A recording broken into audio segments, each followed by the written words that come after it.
प्यारे विद्यार्थियों, स्वागत है तुहाडा मेरे चैनल पढ़ो पंजाबी ते।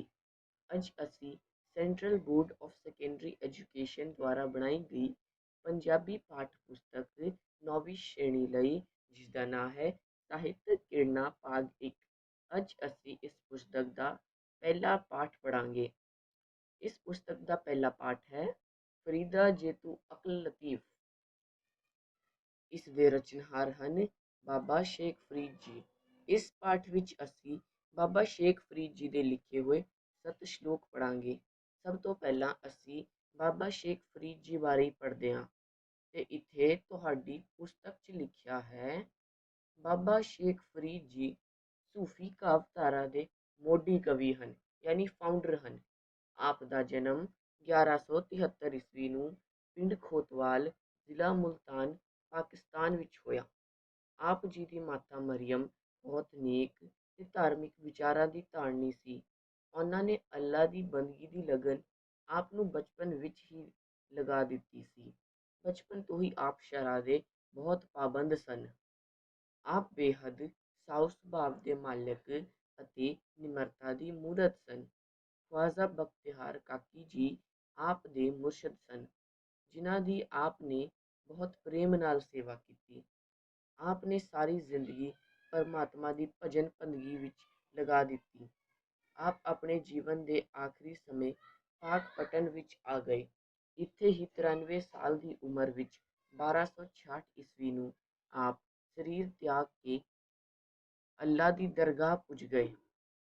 आप जी के सलोकां नूं गुरु ग्रंथ साहिब विच भी दर्ज किया गया है।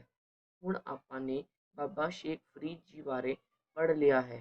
हुण आपां उन्हां दे श्लोक पढ़दे हां।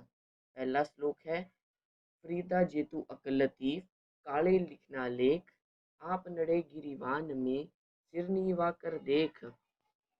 इस विच बाबा फरीद जी कहते हैं, हे फरीद अर्थात हे मनुख, जे तू अकल लतीफ है यानी बहुत समझदार बरीक समझ वाला है ਤਾਂ ਮਾੜੇ ਕੰਮ ਨਾ ਕਰ। ਜੇ ਤੂੰ ਬਹੁਤ ਸਮਝਦਾਰ ਹੈ ਤਾਂ ਆਪਣੀ ਬੁੱਕਲ ਵਿੱਚ ਝਾਤੀ ਮਾਰ ਅਤੇ ਆਪਣੇ ਔਗਣਾਂ ਨੂੰ ਦੂਰ ਕਰ। ਇਸ ਸ਼ਲੋਕ ਵਿੱਚ ਬਾਬਾ ਫਰੀਦ ਜੀ ਸਾਨੂੰ ਇਹ ਸਿੱਖਿਆ ਦਿੰਦੇ ਹਨ ਕਿ ਦੂਸਰਿਆਂ ਦੇ ਨੁਕਸ ਕੱਢਣ ਦੀ ਥਾਂ ਆਪਣੇ ਔਗਣਾਂ ਵੱਲ ਧਿਆਨ ਦੇਣਾ ਚਾਹੀਦਾ ਹੈ। ਹੁਣ ਆਪਾਂ ਅਗਲਾ ਸ਼ਲੋਕ ਦੇਖਦੇ ਹਾਂ। ਦੇਖ ਫਰੀਦਾ ਜੋ ਥਿਹਾ, ਦਾੜੀ ਹੋਈ ਪੂਰ, अग नेड़ा आया, पिछा रहिया दूर। इस श्लोक विच बाबा फरीद जी अपना उदाहरण देंदे हुए कहते हैं कि देख फरीद की हो गया है, तेरी दाढ़ी पूर यानी चिट्टी हो गई है। इसका अर्थ है जन्म का समा दूर जा रहा है ਅਤੇ मौत का समा नेड़े आ रहा है। इस ਲਈ बाबा शेख फरीद जी सानू ये सिक्ख्या दिंदे हैं कि ਜਿਹੜਾ ਸਮਾਂ ਬਚਿਆ ਹੈ ਉਸ ਵਿੱਚ प्रभु की भजन बंदगी करो। अगला श्लोक देखते हैं। फरीदा जंगल जंगल क्या पवे, वनकंडा मोड़े है, वसी रब खियालिए जंगल क्या ढूंढे।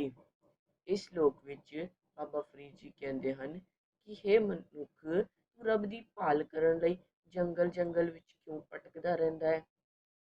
वन दे कंडे तोड़न नाल कुछ नहीं होवेगा, अर्थात जंगल विच भटकण नाल कुछ नहीं होवेगा। रब तां तेरे हिरदे विच वसदा है, उस दी भाल अपने हिरदे विच कर।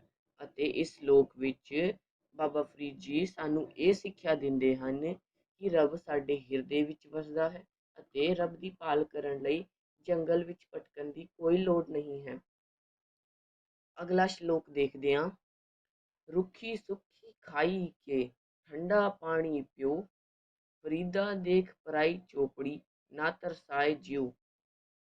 इस श्लोक विच बाबा फरीद जी कहते हैं कि हे मनुख, तैनू रब ने जिस तरह की भी रुखी सुखी दी है उस विच सबर संतोख करना चाहिए है।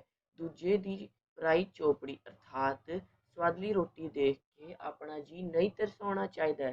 इस श्लोक विच बाबा फरीद जी सानू ये सिक्ख्या दिंदे हैं कि जिहड़ा जीवन रब ने सानू दिता है वो सानू साडे भले लई दिता गया है ਅਤੇ ਦੂਜੇ ਦੀ ਕਾਮਯਾਬੀ देख के अपना जी नहीं तरसाउणा चाहिए है। अगला श्लोक देखते हैं। बिरहा बिरहा आखिए बिरहा तू सुल्तान, ਫਰੀਦਾ ਜਿਤਨ ਬਿਰ ਨ ਉਪਜੇ ਸੋ ਤਨ ਜਾਨ ਮੁਸਕਾਨ। ਇਸ ਸ਼ਲੋਕ ਵਿੱਚ ਬਾਬਾ ਫਰੀਦ ਜੀ ਬਿਰਹੇ ਦਾ ਜ਼ਿਕਰ ਕਰਦੇ ਹਨ। ਬਿਰਹਾ ਦਾ ਅਰਥ ਹੁੰਦਾ ਹੈ ਵਿਛੋੜਾ। ਸਭ ਲੋਕ ਵਿਛੋੜੇ ਨੂੰ ਬੁਰਾ ਮੰਨਦੇ ਹਨ, ਪਰ ਬਾਬਾ ਫਰੀਦ ਜੀ ਕਹਿੰਦੇ ਹਨ ਕਿ ਇਹ ਵਿਛੋੜੇ ਤੂੰ ਤਾਂ ਸਭ ਜਜ਼ਬਿਆਂ ਦਾ ਸਿਰਤਾਜ ਸੁਲਤਾਨ ਯਾਨੀ ਰਾਜਾ ਹੈ। ਜਿਸ ਸਰੀਰ ਵਿੱਚ ਵਿਛੋੜੇ ਦੀ ਤੜਪ ਨਹੀਂ ਹੁੰਦੀ, ਅਰਥਾਤ ਪਰਮਾਤਮਾ ਦੀ ਲਗਨ ਨਹੀਂ ਹੁੰਦੀ, ਉਹ ਸਰੀਰ ਤਾਂ ਮੁਰਦੇ ਵਾਂਗ ਹੁੰਦਾ ਹੈ। ਅਤੇ ਬਾਬਾ ਸ਼ੇਖ ਫਰੀਦ ਜੀ ਸਾਨੂੰ ਇਹ ਸਿੱਖਿਆ ਦਿੰਦੇ ਹਨ ਕਿ ਜਿਸ ਸਰੀਰ ਵਿੱਚ ਪਰਮਾਤਮਾ ਦੀ ਲਗਨ ਨਹੀਂ ਹੁੰਦੀ, ਉਹ ਸਰੀਰ ਮੜਿਆ ਅਰਥਾਤ ਮੁਰਦੇ ਵਾਂਗ ਹੁੰਦਾ ਹੈ। ਅਗਲਾ ਸ਼ਲੋਕ ਦੇਖਦੇ ਹਾਂ। ਫਰੀਦਾ ਚਾਰ ਗਵਾਈਆ ਹੰਡ ਕੇ ਚਾਰ ਗਵਾਈਆ ਸਮ, ਲੇਖਾ ਰਬ ਮੰਗਿਆ ਸੀ ਤੂੰ ਆਹੋ ਕੇਰੇ ਕਮ। ਇਸ ਸ਼ਲੋਕ ਵਿੱਚ ਬਾਬਾ ਫਰੀਦ ਜੀ ਕਹਿੰਦੇ ਹਨ ਕਿ ਹੇ ਮਨੁੱਖ, ਤੂੰ ਦਿਨ ਦੇ 4 ਪਹਿਰ ਤਾਂ ਘੁੰਮ ਫਿਰ ਕੇ ਗਵਾ ਦਿੰਦਾ ਹੈ, ਯਾਨੀ ਪੂਰੇ ਦਿਨ ਦਾ ਸਮਾਂ ਮਾਇਆ ਦੇ ਚੱਕਰ ਵਿੱਚ ਕੱਟ ਕੇ ਗਵਾ ਦਿੰਦਾ ਹੈ, ਅਤੇ ਰਾਤ ਦੇ 4 ਪਹਿਰ ਤੂੰ ਸੋ ਕੇ ਬਿਤਾ ਦਿੰਦਾ ਹੈ। ਤਾਂ ਜਦੋਂ ਪਰਮਾਤਮਾ ਰੱਬ ਤੇਥੋਂ ਇਹ ਲੇਖਾ ਮੰਗੇਗਾ ਕਿ ਤੂੰ ਇਸ ਸੰਸਾਰ ਵਿੱਚ ਕੀ ਕਰਨ ਆਇਆ ਸੀ, ਤਾਂ ਤੂੰ ਉਹਨੂੰ ਕੀ ਕਹੇਗਾ। ਇਸ ਲਈ ਬਾਬਾ ਫਰੀਦ ਜੀ ਸਾਨੂੰ ਇੱਥੇ ਰੱਬ ਦੀ ਭਜਨ ਬੰਦਗੀ ਕਰਨ ਦੀ ਸਿੱਖਿਆ ਦਿੰਦੇ ਹਨ। ਉਹ ਕਹਿੰਦੇ ਹਨ ਕਿ ਦਿਨ ਦੇ 4 ਪਹਿਰ ਅਸੀਂ ਘੁੰਮ ਫਿਰ ਕੇ ਗਵਾ ਦਿੰਦੇ ਹਨ ਅਤੇ ਰਾਤ ਦੇ 4 ਪਹਿਰ ਸੋ ਕੇ ਗਵਾ ਦਿੰਦੇ ਹਨ। ਇਹ ਗਲਤ ਹੈ। ਜਦੋਂ ਰੱਬ ਸਾਨੂੰ ਇਹ ਲੇਖਾ ਮੰਗੇਗਾ ਤਾਂ ਅਸੀਂ ਕੀ ਕਹਾਂਗੇ। ਇਸ ਲਈ ਰੱਬ ਦੀ ਭਜਨ ਬੰਦਗੀ ਕਰਨੀ ਚਾਹੀਦੀ ਹੈ। ਅੰਤਿਮ ਸ਼ਲੋਕ ਦੇਖਦੇ ਹਾਂ। ਬੁੱਢਾ ਹੋਇਆ ਸ਼ੇਖ ਫਰੀਦ ਕੰਬਣ ਲੱਗੀ ਦੇ, ਜੇ ਸੌ ਵਰਿਆ ਜੀਵਣਾ ਵੀ ਤਨ ਹੋਸੀ ਖੇ। ਇਸ ਸ਼ਲੋਕ ਵਿੱਚ ਬਾਬਾ ਫਰੀਦ ਜੀ ਆਪਣਾ ਉਦਾਹਰਣ ਦਿੰਦੇ ਹੋਏ ਦੱਸਦੇ ਹਨ ਕਿ ਸ਼ੇਖ ਫਰੀਦ ਹੁਣ ਬੁੱਢਾ ਹੋ ਗਿਆ ਅਤੇ ਬੁਢਾਪੇ ਵਿੱਚ ਉਸਦੀ ਸਰੀਰ ਕੰਬਣ ਲੱਗ ਪਿਆ ਹੈ, ਅਤੇ ਜੇ ਜੀਵ ਨੂੰ 100 ਵਰ੍ਹਿਆਂ ਦਾ ਜੀਵਨ ਵੀ ਨਸੀਬ ਹੋ ਜਾਵੇ ਤਾਂ ਵੀ ਕੀ ਹੋਏਗਾ, ਅੰਤ ਵਿੱਚ ਤਾਂ ਉਸਨੂੰ ਮਿੱਟੀ ਹੀ ਹੋਣਾ ਹੈ। ਅਰਥਾਤ ਹਰ ਇੱਕ ਮਨੁੱਖ ਨੂੰ ਇੱਕ ਦਿਨ ਇਹ ਸੰਸਾਰ ਛੱਡ ਕੇ ਜਾਣਾ ਪੈਂਦਾ ਹੈ। ਮੌਤ ਨਿਸ਼ਚਿਤ ਹੈ ਅਤੇ ਕੋਈ ਵੀ ਇਸ ਤੋਂ ਬਚ ਨਹੀਂ ਸਕਦਾ। ਹੁਣ ਆਪਾਂ ਇਸ ਪਾਠ ਦੀ ਟਿੱਪਣੀ ਦੇਖਦੇ ਹਾਂ। ਟਿੱਪਣੀ ਵਿੱਚ ਲਿਖਿਆ ਹੈ, ਫਰੀਦ ਜੀ ਨੇ ਇਹਨਾਂ ਸ਼ਲੋਕਾਂ ਵਿੱਚ ਸਮਝਾਇਆ ਹੈ ਕਿ ਮਨੁੱਖ ਮਾੜੇ ਕੰਮਾਂ ਵੱਲ ਨਾ ਦੇਖੇ, ਸਗੋਂ ਆਪਣੇ ਅੰਦਰ ਝਾਤੀ ਮਾਰੇ। ਦੁਨੀਆ ਵਿੱਚ ਰਹਿ ਕੇ ਚੰਗੇ ਕੰਮ ਕਰਨੇ ਚਾਹੀਦੇ ਹਨ। ਪਰਮਾਤਮਾ ਦੀ ਆਪਣੇ ਮਨ ਦੇ ਅੰਦਰ ਤਲਾਸ਼ ਕਰਨੀ ਚਾਹੀਦੀ ਹੈ। ਜਿਸ ਦੇ ਮਨ ਵਿੱਚ ਪਰਮਾਤਮਾ ਦੀ ਲਗਨ ਨਹੀਂ, ਉਹ ਮਨੁੱਖ ਮੁਰਦੇ ਦੇ ਸਮਾਨ ਹੈ। ਮਨੁੱਖ ਇਸ ਦੁਨੀਆ ਵਿੱਚ ਆਪਣੀ ਜ਼ਿੰਦਗੀ ਖਾ ਪੀ ਕੇ ਗੁਜ਼ਾਰ ਦਿੰਦਾ ਹੈ, ਅਖੀਰਲੀ ਉਮਰ ਵਿੱਚ ਜਾ ਕੇ ਰੱਬ ਨੂੰ ਤਲਾਸ਼ਦਾ ਹੈ। ਹੁਣ ਆਪਾਂ ਨੇ ਇਹ ਪਾਠ ਪੜ੍ਹ ਲਿਆ ਹੈ ਅਤੇ ਟਿੱਪਣੀ ਵੀ ਪੜ੍ਹ ਲਈ ਹੈ। ਹੁਣ ਆਪਾਂ ਇਸ ਪਾਠ ਦੇ ਅਭਿਆਸ ਕਰਦੇ ਹਾਂ। ਪਹਿਲਾ ਪ੍ਰਸ਼ਨ ਹੈ, ਦੱਸੋ ਖਾਂ ਭਲਾ। ਇਸ ਵਿੱਚ 6 ਛੋਟੇ ਪ੍ਰਸ਼ਨ ਹਨ। ਅਸੀਂ ਦੇਖਦੇ ਹਾਂ। ਪਹਿਲਾ ਪ੍ਰਸ਼ਨ ਹੈ, ਮਨੁੱਖ ਨੂੰ ਆਪਣੇ ਲੇਖ ਕਿਹੋ ਜਿਹੇ ਨਹੀਂ ਬਣਾਉਣੇ ਚਾਹੀਦੇ। ਇਸ ਦਾ ਉੱਤਰ ਹੈ, ਮਨੁੱਖ ਨੂੰ ਆਪਣੇ ਲੇਖ ਭੈੜੇ ਜਾਂ ਮਾੜੇ ਨਹੀਂ ਬਣਾਉਣੇ ਚਾਹੀਦੇ। ਅਗਲਾ ਪ੍ਰਸ਼ਨ ਹੈ, ਕਿਹੜਾ ਸਮੇਂ ਨੇੜੇ ਆ ਗਿਆ ਹੈ। ਉੱਤਰ ਹੈ, ਮੌਤ ਦਾ ਸਮਾਂ ਨੇੜੇ ਆ ਗਿਆ ਹੈ। ਅਗਲਾ ਪ੍ਰਸ਼ਨ ਹੈ, ਬੁਢਾਪੇ ਦੀਆਂ ਕੀ ਨਿਸ਼ਾਨੀਆਂ ਹਨ। ਇਸ ਦਾ ਉੱਤਰ ਹੈ, ਦਾੜੀ ਚਿੱਟੀ ਹੋ ਜਾਂਦੀ ਹੈ ਅਤੇ ਦੇਹ ਕੰਬਣ ਲੱਗਦਾ ਹੈ। ਅਗਲਾ ਪ੍ਰਸ਼ਨ ਹੈ, ਮਨੁੱਖ ਜੰਗਲ ਵਿੱਚ ਕਿਸ ਨੂੰ ਲੱਭਦਾ ਫਿਰਦਾ ਹੈ। ਇਸ ਦਾ ਉੱਤਰ ਹੈ, ਮਨੁੱਖ ਜੰਗਲ ਵਿੱਚ ਰੱਬ ਨੂੰ ਲੱਭਦਾ ਫਿਰਦਾ ਹੈ। ਪੰਜਵਾਂ ਪ੍ਰਸ਼ਨ ਹੈ, ਰੱਬ ਕਿੱਥੇ ਵਸਦਾ ਹੈ। ਇਸ ਦਾ ਉੱਤਰ ਹੈ, ਰੱਬ ਸਾਡੇ ਹਿਰਦੇ ਅਰਥਾਤ ਦਿਲ ਵਿੱਚ ਵਸਦਾ ਹੈ। ਛੇਵਾਂ ਪ੍ਰਸ਼ਨ ਹੈ, ਬਿਰਹਾ ਤੋਂ ਕੀ ਭਾਵ ਹੈ। ਅਸੀਂ ਲਿਖਾਂਗੇ, ਬਿਰਹਾ ਤੋਂ ਭਾਵ ਹੈ ਵਿਛੋੜਾ ਜਾਂ ਪਰਮਾਤਮਾ ਤੋਂ ਦੂਰੀ। ਦੂਜਾ ਪ੍ਰਸ਼ਨ ਹੈ, ਦਿੱਤੇ ਗਏ ਸ਼ਲੋਕ ਦੇ ਹੇਠਾਂ ਪੁੱਛੇ ਗਏ ਪ੍ਰਸ਼ਨਾਂ ਦੇ ਉੱਤਰ ਦਿਓ। ਸ਼ਲੋਕ ਹੈ, ਰੁੱਖੀ ਸੁੱਖੀ ਖਾਈ ਕੇ ਠੰਡਾ ਪਾਣੀ ਪੀਓ, ਫਰੀਦਾ ਦੇਖ ਪਰਾਈ ਚੋਪੜੀ ਨਾ ਤਰਸਾਏ ਜਿਉ। ਇਹ ਸ਼ਲੋਕ ਆਪਾਂ ਨੇ ਪੜ੍ਹਿਆ ਸੀ ਅਤੇ ਹੁਣ ਇਸ ਦਾ ਪ੍ਰਸ਼ਨ ਦੇਖਦੇ ਹਾਂ। ਪਹਿਲਾ ਪ੍ਰਸ਼ਨ ਹੈ, ਰੁੱਖੀ ਸੁੱਖੀ ਖਾਣ ਤੋਂ ਫਰੀਦ ਜੀ ਦਾ ਕੀ ਭਾਵ ਹੈ। ਇਸ ਦਾ ਉੱਤਰ ਹੈ, ਰੁੱਖੀ ਸੁੱਖੀ ਖਾਣ ਤੋਂ ਫਰੀਦ ਜੀ ਦਾ ਭਾਵ ਆਪਣੇ ਹੱਕ ਦੀ ਕਮਾਈ ਦੀ ਸਾਦਾ ਖੁਰਾਕ ਤੇ ਸਬਰ ਸੰਤੋਖ ਕਰਨ ਤੋਂ ਹੈ। ਦੂਜਾ ਪ੍ਰਸ਼ਨ ਹੈ, ਪਰਾਈ ਚੋਪੜੀ ਵੇਖ ਕੇ ਮਨ ਕਿਉਂ ਨਹੀਂ ਤਰਸਾਉਣਾ ਚਾਹੀਦਾ? ਇਸ ਦਾ ਉੱਤਰ ਹੈ, ਪਰਾਈ ਚੋਪੜੀ ਵੇਖ ਕੇ ਮਨ ਨਹੀਂ ਤਰਸਾਉਣਾ ਚਾਹੀਦਾ, ਕਿਉਂਕਿ ਇਸ ਨਾਲ ਕੁਝ ਪ੍ਰਾਪਤ ਨਹੀਂ ਹੁੰਦਾ, ਸਗੋਂ ਮਨ ਵਿੱਚ ਭੈੜੇ ਵਿਚਾਰ ਪੈਦਾ ਹੁੰਦੇ ਹਨ। ਸਾਨੂੰ ਪਰਮਾਤਮਾ ਤੇ ਦਿੱਤੀ ਤੇ ਖੁਸ਼ ਰਹਿਣਾ ਚਾਹੀਦਾ ਹੈ। ਅਗਲਾ ਪ੍ਰਸ਼ਨ ਹੈ, ਉਪਰੋਕਤ ਸ਼ਲੋਕ ਦਾ ਕੇਂਦਰੀ ਭਾਵ ਲਿਖੋ। ਅਸੀਂ ਲਿਖਾਂਗੇ, ਰੱਬ ਜਿਸ ਤਰ੍ਹਾਂ ਦੀ ਵੀ ਰੁੱਖੀ ਸੁੱਖੀ ਦਿੰਦਾ ਹੈ, ਉਹਦੇ ਤੇ ਸਬਰ ਸੰਤੋਖ ਕਰਨਾ ਚਾਹੀਦਾ ਹੈ, ਅਥਵਾ ਉਹਦੇ ਦਿੱਤੇ ਨਾਲ ਸੰਤੁਸ਼ਟ ਹੋਣਾ ਚਾਹੀਦਾ ਹੈ। ਦੂਸਰੇ ਦੀ ਚੋਪੜੀ ਅਥਵਾ ਸਵਾਦਲੀ ਰੋਟੀ ਵੇਖ ਕੇ ਆਪਣੇ ਮਨ ਨੂੰ ਤਰਸਾਉਣਾ ਨਹੀਂ ਚਾਹੀਦਾ। ਤੀਜਾ ਪ੍ਰਸ਼ਨ ਦੇਖਦੇ ਹਾਂ, ਦਿੱਤੇ ਗਏ ਸ਼ਲੋਕ ਦੀ ਪ੍ਰਸੰਗ ਸਹਿਤ ਵਿਆਖਿਆ ਕਰੋ। ਸ਼ਲੋਕ ਹੈ, ਫਰੀਦਾ ਜੇਤੂ ਅਕਲਤੀ। ਸਭ ਤੋਂ ਪਹਿਲਾ ਸ਼ਲੋਕ, ਇਸ ਦਾ ਉੱਤਰ ਲਿਖਾਂਗੇ। ਸਭ ਤੋਂ ਪਹਿਲਾਂ ਅਸੀਂ ਪ੍ਰਸੰਗ ਲਿਖਾਂਗੇ। ਪ੍ਰਸੰਗ ਵਿੱਚ ਲਿਖਾਂਗੇ, ਇਹ ਸ਼ਲੋਕ ਸ਼ੇਖ ਫਰੀਦ ਜੀ ਦਾ ਰਚਿਆ ਹੋਇਆ ਹੈ ਅਤੇ ਸਾਹਿਤਕ ਕਿਰਨਾ ਭਾਗ 1 ਪੁਸਤਕ ਵਿੱਚ ਦਰਜ ਹੈ। ਇਸ ਸ਼ਲੋਕ ਵਿੱਚ ਫਰੀਦ ਜੀ ਦੱਸਦੇ ਹਨ ਕਿ ਉਹੀ ਮਨੁੱਖ ਸੂਝ-ਬੂਝ ਵਾਲਾ ਹੈ ਜਿਹੜਾ ਦੂਸਰੇ ਦੀ ਆਲੋਚਨਾ ਕਰਨ ਦੀ ਥਾਂ ਆਪਣੇ ਔਗੁਣਾਂ ਵੱਲ ਧਿਆਨ ਦਿੰਦਾ ਹੈ। ਹੁਣ ਆਪਾਂ ਇਸ ਦੀ ਵਿਆਖਿਆ ਲਿਖਾਂਗੇ। ਮਨੁੱਖੀ ਜੀਵ ਨੂੰ ਸੰਬੋਧਨ ਕਰਦੇ ਅਤੇ ਉਸ ਨੂੰ ਸਿੱਖਿਆ ਦਿੰਦੇ ਹੋਏ ਸ਼ੇਖ ਫਰੀਦ ਜੀ ਆਖਦੇ ਹਨ ਕਿ ਹੇ ਜੀਵ, ਜੇਕਰ ਤੂੰ ਬਰੀਕ ਭਾਵ ਸੂਖਮ ਬੁੱਧੀ ਵਾਲਾ ਮਨੁੱਖ ਹੈ ਤਾਂ ਆਪਣੇ ਭੈੜੇ ਕੰਮਾਂ ਦੇ ਲੇਖੇ ਵਿੱਚ ਵਾਧਾ ਨਾ ਕਰ। ਤੂੰ ਆਪਣੇ ਬੁੱਕਲ ਵਿੱਚ ਝਾਤੀ ਮਾਰ ਕੇ ਨਿਮਰ ਹੋ ਕੇ ਦੇਖ ਕਿ ਤੂੰ ਕਿਸ ਤਰ੍ਹਾਂ ਦੇ ਕੰਮ ਕਰ ਰਿਹਾ ਹੈ। ਇਸ ਤਰ੍ਹਾਂ ਸ਼ੇਖ ਫਰੀਦ ਜੀ ਇਹ ਸਿੱਖਿਆ ਦਿੰਦੇ ਹਨ ਕਿ ਦੂਸਰਿਆਂ ਦੇ ਨੁਕਸ ਕੱਢਣ ਦੀ ਥਾਂ ਆਪਣੇ ਅੰਦਰ ਝਾਤੀ ਮਾਰ ਕੇ ਆਪਣੇ ਔਗੁਣਾਂ ਵੱਲ ਧਿਆਨ ਦੇਣਾ ਚਾਹੀਦਾ ਹੈ। ਫਿਰ ਹੈ, ਆਓ ਕੁਝ ਹੋਰ ਕਰੀਏ। ਇਸ ਵਿੱਚ ਪਹਿਲਾ ਪ੍ਰਸ਼ਨ ਹੈ, ਪਾਠ ਤੋਂ ਅੱਗੇ। ਇਹ ਸਾਰੇ ਪ੍ਰਸ਼ਨ ਤੁਸੀਂ ਨੇ ਆਪਾਂ ਕਰਨੇ ਹਨ ਤੇ ਮੈਂ ਤੁਹਾਨੂੰ ਸਮਝਾ ਦਿੰਦਾ ਹਾਂ ਇਹ ਕਿਸ ਤਰ੍ਹਾਂ ਕਰਨੇ ਹਨ। ਪਹਿਲਾ ਪ੍ਰਸ਼ਨ ਹੈ, ਤੁਸੀਂ ਕਦੇ ਦਿਖਾਵੇ ਵਾਲੀ ਜਾਂ ਕਿਸੇ ਦੀ ਰੀਸ ਨਾਲ ਜ਼ਿੰਦਗੀ ਜਿਉਣ ਦੀ ਜਿੱਦ ਕੀਤੀ ਹੈ? ਉਸ ਸਮੇਂ ਘਰ ਵਾਲਿਆਂ ਵੱਲੋਂ ਇਸ ਬਾਰੇ ਕੀ ਪ੍ਰਤੀਕਿਰਿਆ ਹੋਈ? ਖੁੱਲ੍ਹ ਕੇ ਬਿਆਨ ਕਰੋ। ਇਸ ਪ੍ਰਸ਼ਨ ਦਾ ਉੱਤਰ ਤੁਸੀਂ ਨੇ ਆਪਾ ਲਿਖਣਾ ਹੈ। ਤੁਸੀਂ ਆਪਣਾ ਕੋਈ ਇਨਸੀਡੈਂਟ ਵੀ ਦੱਸ ਸਕਦੇ ਹੋ ਕਿ ਕੁਝ ਹੋ ਗਿਆ ਹੋ ਕਦੇ, ਕਿ ਤੁਹਾਨੂੰ ਕਿਸੇ ਦੋਸਤ ਦਾ ਖਿਡੌਣਾ ਪਸੰਦ ਆ ਗਿਆ, ਤੁਹਾਨੂੰ ਵੀ ਉਸ ਤਰ੍ਹਾਂ ਦਾ ਹੀ ਖਿਡੌਣਾ ਚਾਹੀਦਾ ਹੋਵੇ। ਇਸ ਤਰ੍ਹਾਂ ਦੀ ਕੋਈ ਵੀ ਸਟੋਰੀ ਟਾਈਪ ਲਿਖ ਸਕਦੇ ਹੋ ਤੁਸੀਂ ਇੱਥੇ। ਦੂਜਾ ਪ੍ਰਸ਼ਨ ਹੈ, ਤੁਹਾਡੇ ਖਿਆਲ ਅਨੁਸਾਰ ਰੱਬ ਦੀ ਪ੍ਰਾਪਤੀ ਕਿੱਥੋਂ ਹੁੰਦੀ ਹੈ? ਅਸੀਂ ਉੱਤਰ ਲਿਖਾਂਗੇ, ਰੱਬ ਦੀ ਪ੍ਰਾਪਤੀ ਲਈ ਸ਼ਬਦ ਦੀ ਕਮਾਈ ਦੀ ਲੋੜ ਹੈ। ਕੋਈ ਵਿਰਲਾ ਵੀ ਦੁਨਿਆਵੀ ਵਿਸ਼ੇ ਵਿਕਾਰਾਂ ਤੋਂ ਅਭਿੱਜ ਰਹਿ ਕੇ ਪ੍ਰਭੂ ਸਿਮਰਨ ਰਾਹੀਂ ਸ਼ਬਦ ਦੀ ਕਮਾਈ ਕਰਦਾ ਹੈ। ਅਜਿਹੇ ਮਹਾਂਪੁਰਸ਼ ਆਪਣੇ ਅੰਦਰ ਵਸਦੇ ਰੱਬ ਨੂੰ ਅਨੁਭਵ ਕਰਦੇ ਹਨ ਅਤੇ ਇੱਥੋਂ ਹੀ ਰੱਬ ਦੀ ਪ੍ਰਾਪਤੀ ਹੁੰਦੀ ਹੈ।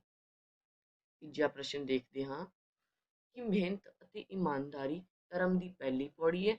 ਤੁਸੀਂ ਆਪਣੇ ਜੀਵਨ ਵਿੱਚ ਕਿੰਨੇ ਕੁ ਇਮਾਨਦਾਰ ਹੋ? ਵਿਚਾਰ ਪੇਸ਼ ਕਰੋ। ਸਭ ਤੋਂ ਪਹਿਲਾਂ ਤਾਂ ਉੱਤਰ ਵਿੱਚ ਇਹ ਲਿਖਣਾ ਹੈ, ਹਾਂ, ਮਿਹਨਤ ਅਤੇ ਇਮਾਨਦਾਰੀ ਧਰਮ ਦੀ ਪਹਿਲੀ ਪੌੜੀ ਹੈ। ਇਸ ਤੋਂ ਬਾਅਦ ਤੁਸੀਂ ਆਪ ਲਿਖਣ ਕਿ ਤੁਸੀਂ ਕਿੰਨੇ ਕੁ ਇਮਾਨਦਾਰ ਹੋ। ਤੁਸੀਂ ਕੋਈ ਉਦਾਹਰਣ ਵੀ ਦੇ ਸਕਦੇ ਹੋ ਆਪਣਾ, ਜਿਵੇਂ ਤੁਹਾਡਾ ਕੋਈ ਦੋਸਤ ਹੈ, ਤੁਸੀਂ ਨੇ ਉਸ ਦੀ ਕਦੋਂ ਮਦਦ ਕੀਤੀ ਸੀ ਜਾਂ ਕੋਈ ਮਦਦ ਕੀਤੀ ਸੀ ਤਾਂ ਉਹ ਇਨਸੀਡੈਂਟ ਤੁਸੀਂ ਇੱਥੇ ਲਿਖ ਸਕਦੇ ਹੋ। ਅਗਲਾ ਪ੍ਰਸ਼ਨ ਹੈ ਕਿ ਤੁਸੀਂ ਪੰਜਾਬੀ ਦੇ ਕਿਸੇ ਹੋਰ ਬਿਰਹਾ ਦੇ ਕਵੀ ਨੂੰ ਜਾਣਦੇ ਹੋ?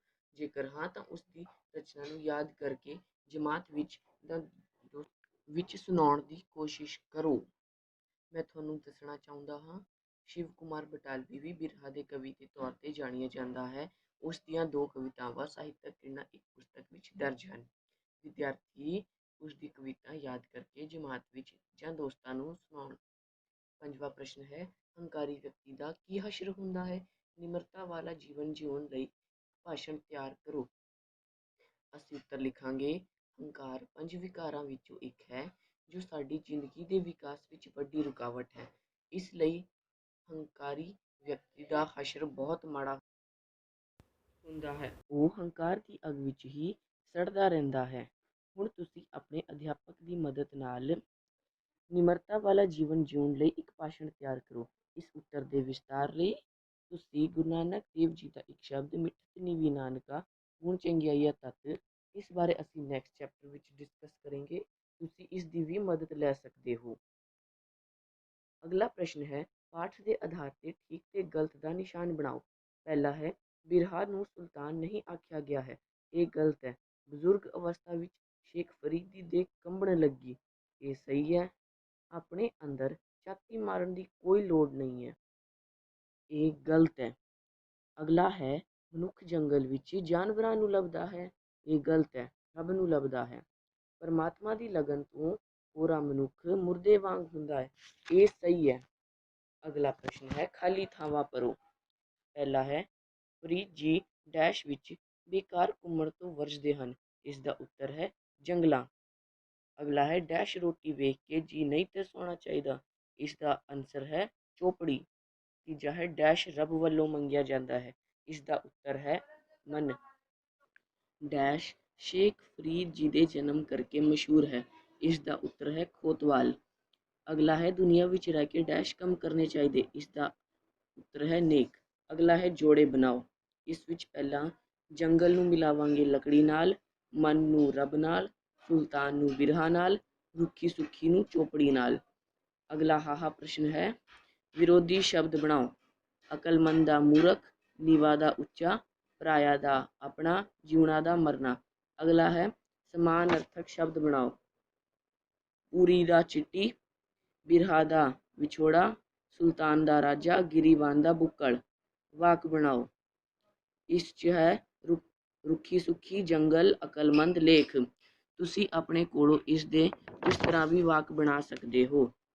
ਜੇ ਤੁਹਾਨੂੰ ਇਹ ਵੀਡੀਓ ਪਸੰਦ ਆਈ ਹੈ ਤਾਂ ਸਾਡੇ ਚੈਨਲ ਨੂੰ ਸਬਸਕ੍ਰਾਈਬ ਕਰੋ, ਨਾਲ ਹੀ ਬੈਲ ਆਈਕਨ ਦੇ ਬਟਨ ਨੂੰ ਦਬਾਓ ਅਤੇ ਇਸ ਵੀਡੀਓ ਨੂੰ ਹੋਰਾਂ ਨਾਲ ਵੱਧ ਤੋਂ ਵੱਧ ਸ਼ੇਅਰ ਕਰੋ। ਜੇ ਤੁਹਾਨੂੰ ਇਸ ਚੈਪਟਰ ਦੀ ਸੋਲਿਊਸ਼ਨ ਦੀ PDF ਡਾਊਨਲੋਡ ਕਰਨੀ ਹੈ ਜਾਂ ਇਹ ਬੁੱਕ ਦੀ PDF ਡਾਊਨਲੋਡ ਕਰਨੀ ਹੈ ਤਾਂ ਮੈਂ ਡਿਸਕ੍ਰਿਪਸ਼ਨ 'ਚ ਲਿੰਕ ਦਿੱਤਾ ਹੋਇਆ ਹੈ। ਧੰਨਵਾਦ ਇਹ ਵੀਡੀਓ ਦੇਖਣ ਦਾ।